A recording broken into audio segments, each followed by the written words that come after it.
오늘이 이제 환대에 대한 마지막 설교가 될 것 같습니다. 사실 환대에 대해서 나눌 내용들은 너무나 많고 그렇지만은 이 환대라고 하는 것은 우리가 듣는 것이 아니라 살아내야 되는 것이기 때문에 이 설교의 시리즈의 마지막이 또 새로운 우리의 환대의 삶의 시작이 되기를 바랍니다. 환대가 무엇일까? 우리가 계속해서 나눌수록 이 환대의 의미는 더욱더 깊어집니다. 결국 우리가 환대에 대해서 생각할 때 환대는 타인을, 낯선 사람을 내 안에 담는 그 공간을 마련하는 것입니다. 공간을 마련한다라고 하는 것은 결국 내 안에 이 공간을 채우기 위해서 비워야 되는 작업을 필요로 합니다. 그 사람을 위한, 또 내가 그동안 환대하지 못했던 사람들을 담는 그 공간을 위해서 내가 무엇을 비워야 되나, 내가 무엇을 내려놔야 되나, 그 고민이 여러분에게 시작되었기를 바랍니다. 결국 예수님께서 그것을 보여주셨죠. 예수님께서 우리를 맞아들이시기 위해서, 우리를 환대하시기 위해서 자신을 비우신 것, 그것이 바로 복음의 내용이고 그것이 십자가의 사건이 아니겠습니까? 또 그것을 빌립보서 말씀이 우리에게 가르쳐 주고 있는데요, 빌립보서 2장 6절부터 8절까지 말씀 같이 읽도록 하겠습니다. 시작. 그는 근본 하나님의 본체시나 하나님과 동등됨을 취할 것으로 여기지 아니하시고 오히려 자기를 비워 조형의 형태를 가지사 사람들과 같이 되었고 사람의 모양으로 나타나사 자기를 낮추시고 죽기까지 복종하셨으니 곧 십자가에 죽으심이라. 예수님은 하나님과 본체시나, 그분이 곧 하나님이시지만 우리에게 오시기 위해서, 우리를 맞이하시기 위해서 하나님과 동등됨을 취할 것으로 여기지 아니하시고 자신을 내려놓으시고 오히려 자기를 비우셨다. 그래서 종의 형체를 가져서 사람들과 같이 되셨습니다. 그분이 성육신하신 예수님이시죠. 그래서 그분이 우리에게 오신 이 모습이 자기를 낮추시고 죽기까지 복종하시고 결국은 십자가에 달려 죽으셨어요.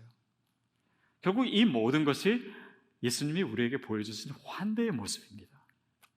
그래서 이 환대의 진정성이 더해질수록 우리 자신을 내려놓고 또 우리가 더 겸손해지고 하나님의 음성에 더 순종하게 되고, 그리고 나아가서 예수님이 희생하셨듯이 우리도 희생하게 되는 것, 그것이 환대의 내용입니다. 결국 이 환대라고 하는 것은 결국 내 자신을 비우는 그 희생을 필요로 하는데, 여러분 사실 환대라고 하는 것은 우리가 얼마든지 할 수 있다라고 생각하지만 내 자신을 희생해야 된다라고 하는 것은 누가 나한테 요구할 수도, 또 내가 쉽게 할 수도 없는 것입니다. 결국 이 희생은요, 사랑이라고 하는 동기 외에는 다른 방법이 가능하지 않습니다. 결국 사랑은 이 크리스찬의 신앙에 있어서 본질이고 핵심이고 하나님의 본성이라고도 할 수 있는 이 사랑에 대한 내용으로 이어지고, 또 오늘 그것이 우리에게 주어진 도전입니다. 그런데 이 환대라고 하는 것이요, 진정한 의미에서 환대가 될 때 거기에는 생명의 역사가 있게 됩니다. 마치 여인이 임신을 하면 이 아이를 맞을 준비가 되기 시작하잖아요. 그 내면에, 그 뱃속에 공간을 마련하는 것과 같습니다.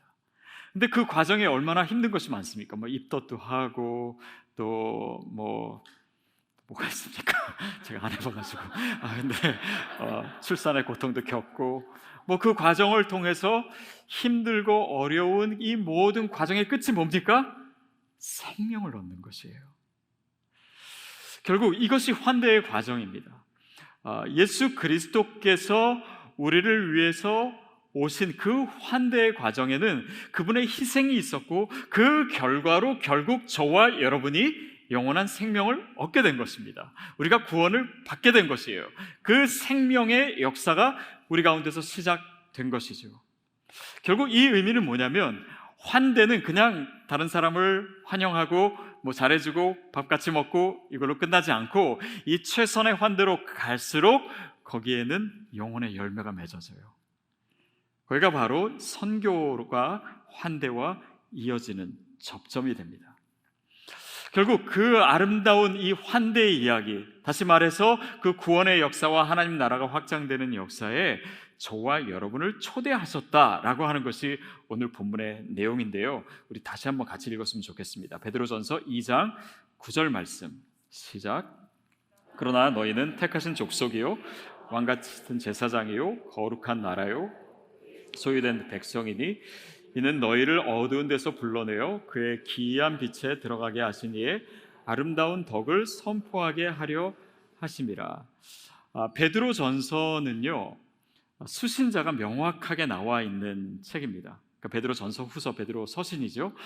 그래서 1절에 보면 베드로전서 1절에 보면 뭐라고 나와 있냐면 본도, 갈라디아, 갑바도기아, 아시아와 비두니아에 흩어진 나그네.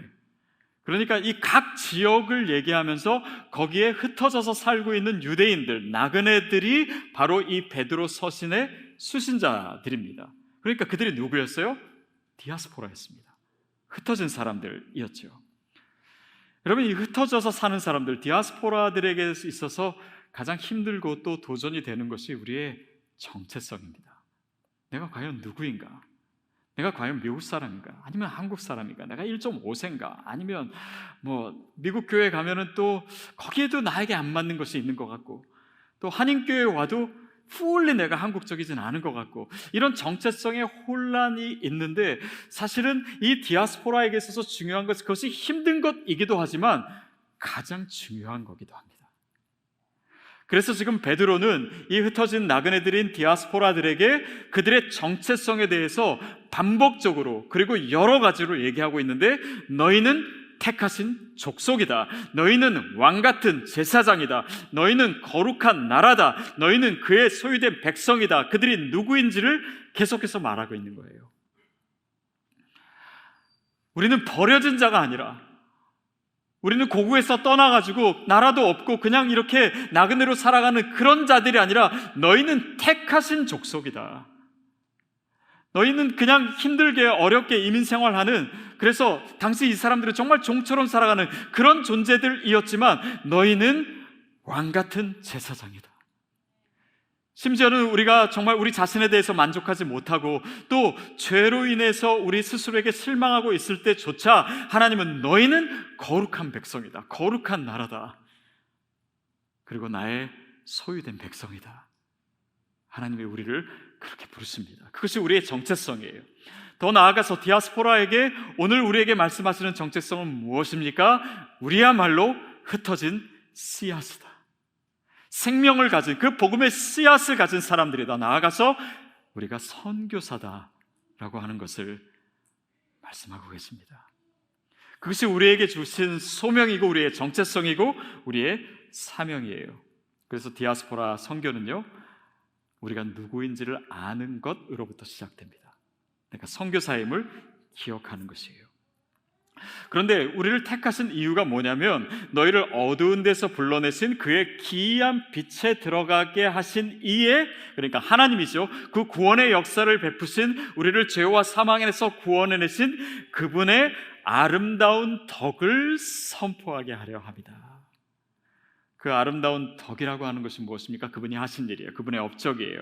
헬라어로 아레타스라고 하는 것은요, 뭐 어떤 행함, 어떤 속성을 얘기하는 것이기도 하지만 이 헬라 철학에 있어서 이 덕이라고 하는 것은 우리가 그냥 저 사람 참 덕이 있다라고 하는 의미가 아닙니다.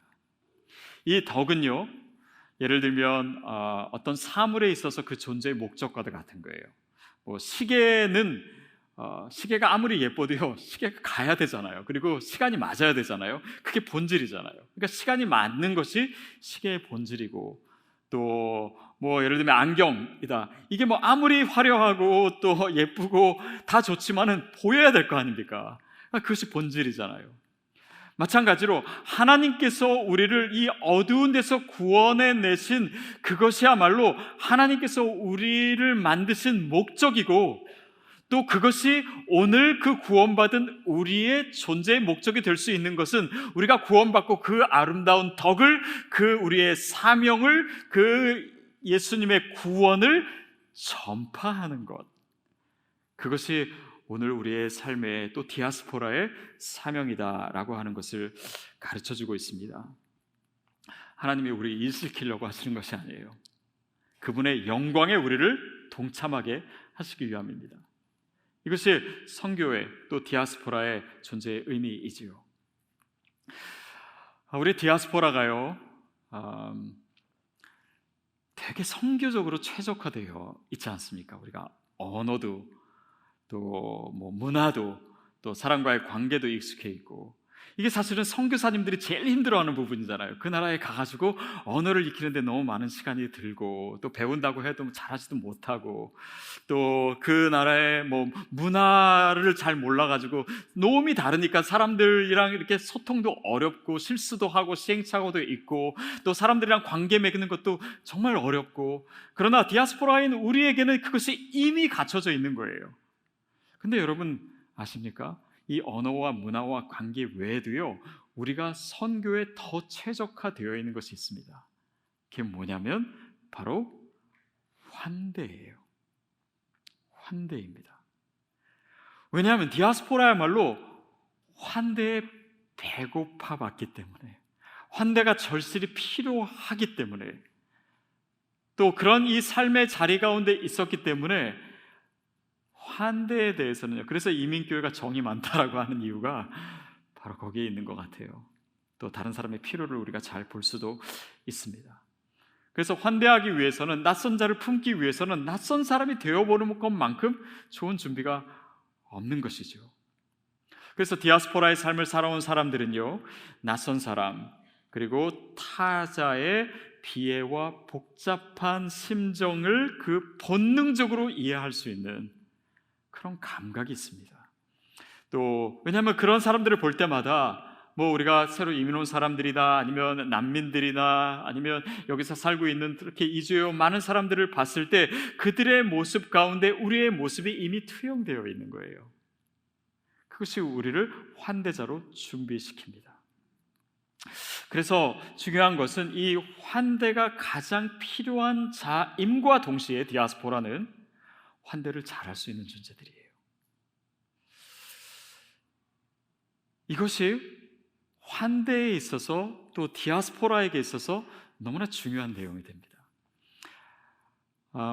제가 그 하와이에서 그 제자 훈련 받을 때요, 처음 이제 그 훈련이 시작되면서 이렇게 자기 소개하는 시간이 있었습니다. 그래서 한 사람씩 다 자기 소개하는데, 어떤 분이 자기를 소개하면서 이렇게 얘기하더라고요. 저는 절대 남에게 먼저 얘기를 못 겁니다.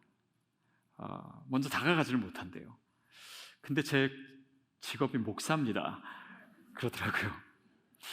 근데 그분이랑 이제 몇 달을 같이 있었잖아요. 근데 그렇게 말한 그분이요, 사람들 제일 잘 사귀더라고요. 그래서 저도 그분이랑 되게 친하게 됐고, 결국 그분이 저한테 저기 라바 가보라고 그래가지고 제가 화산에 가본 거였거든요. 근데 이분이요, 실제로 나는 사람들에게 말 먼저 못 겁니다, 이게 거짓말일 수도 있어요. 근데 목사가 거짓말까지는 안 하겠죠. 근데 보니까 성격 굉장히 내성적인데, 자기가 다른 사람에게 말을 걸지 못하는 사람일수록요, 다른 사람이 그것을 얼마나 힘들어하는 것도 알아요. 그리고 그것이 얼마나 필요하다는 것도 알게 되고, 또 낯선 사람들에게 접근할 때 어떻게 말하는 것이 가장 좋은지에 대한 감각도 이분이 가지고 있습니다. 그러니까 결국 우리가 환대가 필요하고 또 환대가 절실했던 만큼 우리가 환대자로서 준비되고 있다는 사실도 우리가 느낄 필요가 있는 것이죠. 이 환대라고 하는 단어를 이 헬라어로 할 때 이 필로크세니아라고 합니다. 근데 필로스라고 하는 이 사랑이라고 하는 단어와 크세노스라고 하는 이 단어인데요, 크세노스는 스트레인저라고 하는 의미고, 낯선 자, 손님 이런 의미임과 동시에요, 그러니까 손님, 게스트라고 하는 의미를 가지면서 또한 동시에 호스트라고 하는 의미도 같습니다. 우리가 한번 얘기한 적이 있죠. 그러니까 여기에 이 환대의 비밀이 담겨져 있어요. 여러분, 디아스포라는요, 환대받아야 되는 존재임과 동시에 환대해야 되는 존재입니다. 우리의 존재가 바로 그런 삶의 자리에서 계속해서 훈련되고 있었던 것이에요. 다시 말하면 이 낯선 자, 우리가 곧 낯선 자인데 낯선 자가 환대자로 나서는 일이 사실은 우리의 예상 밖의 일이라고 할 수 있지만 우리의 존재에 있어서는 가장 합당한 부르심에 응답하는 것이에요. 그리고 우리가 이 패러다임을 가장 잘 볼 수 있는 사람이 누구냐면요, 바로 선교사입니다. 선교사가 타지에 가잖아요. 거기에 살았던 곳이 아니기 때문에 모든 것이 생소하고 또 모든 것이 어색하고 누군가 도움을 필요로 하고 그런 존재들이 바로 사실 선교사야말로 디아스포라잖아요. 근데 그들이 거기서 하는 일은 뭡니까? 다른 사람을 환대하는 일을 해요. 다른 사람을 도와주는 일을 해요. 그곳에 있는 사람들을 가슴에 품는 일을 합니다. 환대가 필요한 존재가 오히려 환대를 해요. 제가 최근에 어떤 책을 읽다가 한국의 한 선교사님 이야기에 대한 이야기를 읽었습니다. 근데 이 선교사님은 1907년에 한국에 온 20대의 젊은 여자 선교사님인데 텍사스 출신이에요. 그 이름이 루비 캔드릭입니다. 네, 화면에 보이시죠? 네, 이분은 이제 계속 그 송도에서 그 사역을 했는데 이제 학교에서 사역하면서 가장 어린 고아들을 돌봤어요. 그리고 이 고아들을 너무나 사랑하고 헌신적으로 섬기다가 몸이 약해지고 또 그래서 건강이 악화된 가운데 맹장염에 걸렸는데 수술하고 며칠 안 되는 19일 만에 주님의 품에 안겼습니다. 그리고 나서 이제 그 양화진에 가면은 서울의 양화진에 이제 선교사 묘역이 있잖아요. 거기에 이분의 그 비석이 있는데 그 묘비에 뭐라고 써 있냐면 여기 나오죠.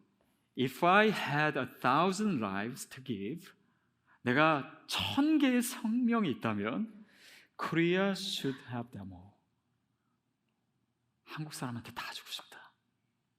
그러니까 이 표현 가운데 그녀가 짧은 동안 거기서 한국에서 선교 사역을 했지만 한국 사람을 얼마나 사랑했는지, 그들을 얼마나 가슴으로 품고 있었는지가 너무나 여실하게 드러나고 있어요. 25살의 나이에 주님의 품에 안겼습니다. 근데 이 선교사님이 세상을 떠나기 전에 주변 몇 사람들에게 계속해서 했던 얘기가 있었는데 그게 뭐냐면 이제 몸이 아프니까 내가 죽을지도 모르는 이 상황 속에서 내가 죽으면 텍사스에 가서, 내 고향인 텍사스에 가서 거기 청년들이 굉장히 많은데 그 청년들에게 10명씩, 20명씩, 50명씩 조선으로 오라고 좀 해주세요. 그리고 이 이야기를 텍사스에 있는 누군가가 전해 듣고 거기에 있는 한 청년 집회에서 어느 목사님이 이 선교사님의 이야기를 했을 때 수많은 청년들이 선교의 불씨를 가슴에 안게 되고 그래서 20명이 되는 청년들이 다시 조선으로 오게 되는 그런 일도 있었다고 합니다. 여러분, 이분뿐만 아니라요, 정말 수많은 선교사님들의 희생이 한국 땅에 있었습니다. 우리가 그것을 늘 기억해야 돼요. 한국 교회는요, 그런 희생의 피가 땅에 스며들어서 맺어진 열매입니다. 그게 한국 교회예요. 수많은 선교사님들의 희생이 있었고 양화진에만 100개가 넘는 묘비가 있잖아요. 근데 거기에는 선교사님들뿐만 아니라 선교사님들, 그 젊은 선교사님들의 아이들, 풍토병으로 죽고 거기서 아파서 죽은 그런 아이들의 묘도 굉장히 많고요. 전국 곳곳에 선교사님들의 묘비가 있고 수백 명의 그 순교의 피가 있었고 정말 훨씬 더 많은 사람들의 엄청난 헌신들이 있었습니다.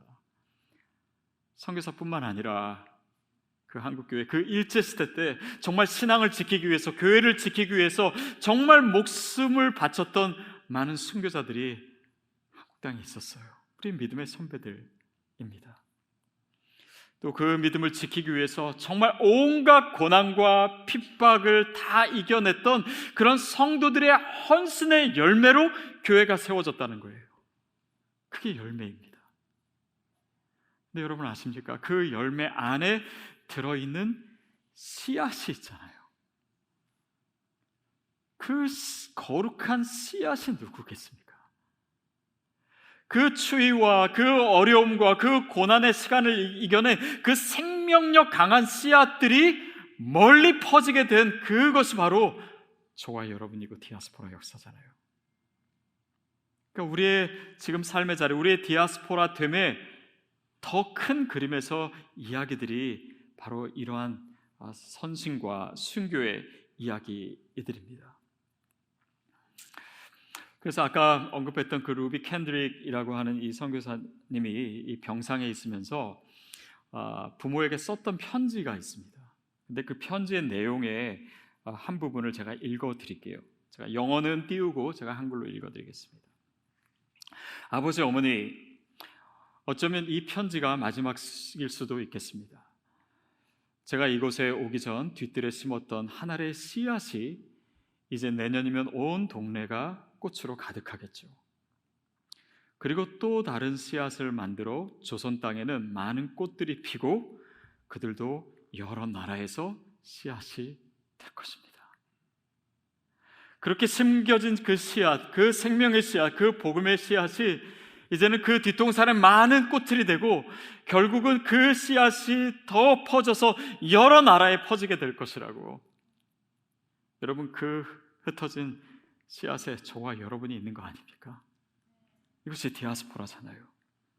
그러니까 이 한인 디아스포라는요, 수많은 선교사들 그리고 초기 기독교인들의 그 순교의 피를 머금고 세상에 흩어진 존재들이에요. 그게 한인 교회들입니다. 그게 저와 여러분들이에요. 전 세계에 6천여 개의 한인 교회들이 있습니다. 그리고 미국에 그 6천여 개의 한인 교회들 중에 몇 개가 있냐면 4천여 개가 있어요. 미국에 가장 많죠. 그리고 이 남가주에 몇 개가 있는지 아십니까? 남가주에만 1,000개가 넘습니다. 그러니까 한인 디아스포라 역사에, 그 교회들의 역사에, 그 한인 디아스포라 선교의 현장에 한가운데 우리 교회가 세워진 거고 여러분이 있는 거예요. 그 이야기가 지금도 우리를 흐르고 있는 것입니다. 여러분, 이렇게 사랑과 희생이 어우러진 이 환대의 끝에는요, 생명의 역사가 있습니다. 그리고 그것이 열매가 맺고 그 열매 안에 있는 씨앗들이 퍼져서 하나님 나라의 역사가 이루어지는 것이에요. 그것이 바로 우리의 소명이고, 또 크리스찬인 디아스포라가 우리가 환대의 주체가 될 때 이 21세기 이 선교의 역사는 힘차게 뻗어갈 수 있는 것입니다. 그것을 위해서 하나님께서 우리를 부르셨어요. 그리고 언어와 문화와 또 환대에 익숙한 존재로 우리를 준비시켜 놓으신 것입니다. 여러분, 이것이 바로 우리가 흩어진 이유예요. 그것이 바로 시드가 존재하는 이유입니다. 그것이 바로 우리가 환대로서 지역사회를 섬기는 이유예요. 그것이 우리가 오늘 CMC로 모이는 이유입니다. 우리가 그렇게 섬겨야 되겠기에. 그것이 바로 우리가 매주 말씀을 살아내고 훈련하는 이유입니다. 그것이 그 구원의 이야기를 우리가 살아내므로 우리 삶의 환대를 통해 이런 열매가 맺어져야 되기 때문에. 사랑하는 여러분은 어떤 환대를 준비하고 계십니까? 또 누구를 위해서 여러분이 부름 받으셨습니까? 또 누군가를 위해서 내가 어떤 희생을 할 수 있고 또 준비해야 되겠습니까? 사실 이 거룩한 부담이요, 우리의 믿음을 자라게 하는 것입니다. 그 영혼들에 대한 우리가 갖는 이 거룩한 부담과 책임감이 우리의 인생을 가치 있게 하는 거예요. 그것이 우리로 하여금 하나님 나라에 참여하게 하는 것이고 하나님의 영광에 동참하게 하는 것입니다. 결국 이 환대에 대한 모든 이야기는 우리에게 일종의 숙제로 주어집니다. 내가 무엇을 통해서 이 환대를 살아낼까? 내가 누군가를 위해서 하나님의 사랑을 보여줄까? 또 누군가를 위해서 내가 어떤 희생을 감수할 수 있을까? 그것을 위해서 내 믿음을 훈련하고 내가 오늘 주님의 말씀을, 그 복음을 살아내는 훈련을 하는 동안 저와 여러분의 삶을 통해서 이 생명의 열매가 맺어질 줄 믿습니다. 그럴 때 이 디아스포라의 역사는 계속되는 것이고, 하나님께서 우리를 흩으신 그 이유와 목적과 택하신 그 궁극적인 목적이 저와 여러분을 통해서 또 우리의 교회를 통해서 이루어지게 될 줄로 믿습니다.